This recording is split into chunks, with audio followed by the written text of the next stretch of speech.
Bonjour à toutes et à toutes. Un jour un objet. On sait que depuis le paléolithique, les hommes consomment des céréales sauvages, ramassées au gré des déplacements. Depuis le néolithique, avec la sédentarisation, le développement de l'agriculture, les céréales sont devenues une des bases de l'alimentation humaine. Au néolithique, l'orge, l'amidonnier, le froment sont cultivés. À l'âge du bronze, on voit apparaître le millet et l'épeautre, et à l'époque gauloise, le seigle et l'avoine. Malgré le fait que les céréales sont très riches en énergie, en sucre lent, en amidon notamment, elles ont un problème majeur. Elles ne sont pas digestes par l'être humain, qui n'est pas granivore. L'amidon n'est pas assimilé, donc pour pouvoir consommer des céréales, il faut leur faire subir des traitements physiques, des traitements chimiques, qu'on va aborder à travers cet outil. Un outil circulaire, 40 cm à peu près, constitué de deux parties. En pierre basaltique, c'est un basalte, sûrement un basalte du massif central. Une conique, avec un trou central. La deuxième creuse, avec les pentes s'adaptant parfaitement à la partie du bas, et un trou beaucoup plus gros ici,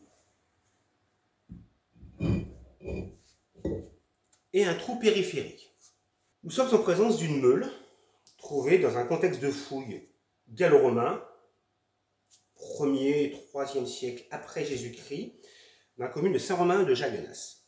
Ce type de meule, dite meule rotative, est constitué d'une partie fixe, ou meule dormante, qu'on appelle la méta, et d'une partie rotative, active, qu'on appelle le catillus.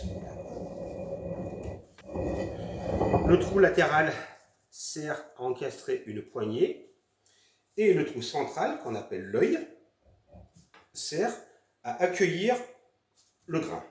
Ce type de meule est connu depuis à peu près le 6e siècle avant Jésus-Christ. À partir du 4-5e siècle, a commencé à être introduit en Gaule du Sud, et vraiment à partir du 2e siècle, en Gaule centrale, il a été utilisé.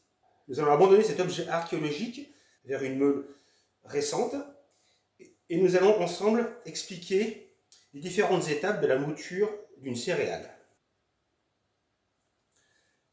Un axe en bois ou en fer est fixé sur la méta, et une anille vient centrer le catillus en laissant un passage dans l'œil pour que le grain puisse se déverser. Une poignée périphérique, des fois 2 poignées pour les grosses meules, des fois une poignée coudée, vient compléter l'ensemble. Le grain est déposé dans la partie creuse du catillus.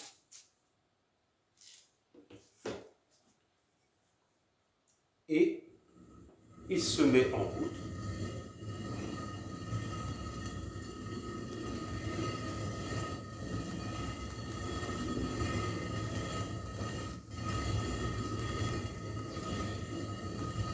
Et la farine s'échappe par l'espace entre ces deux meules qui doivent être bien appareillées, bien ajustées.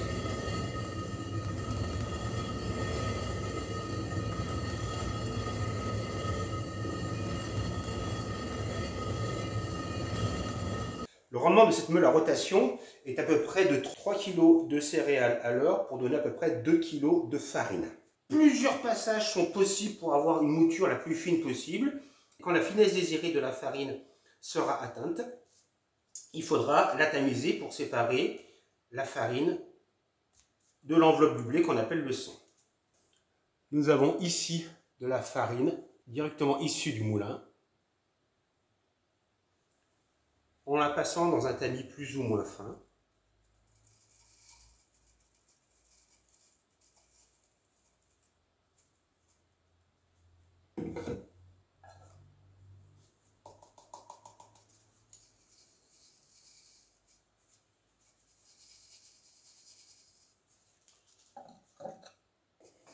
On obtient une farine assez fine.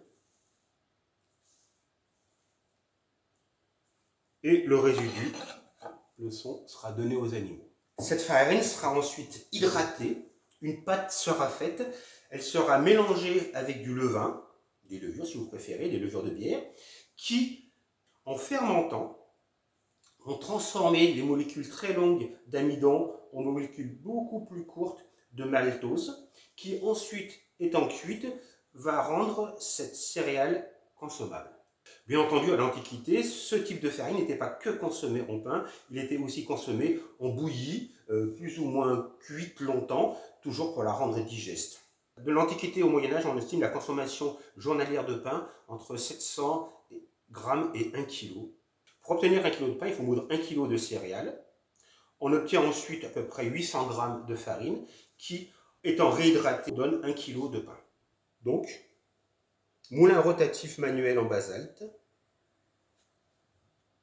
partie dormante Méta, partie tournante Catius, 1er, 3e siècle après Jésus-Christ, Saint-Romain de Jaguenas. Merci de votre fidélité et à très bientôt.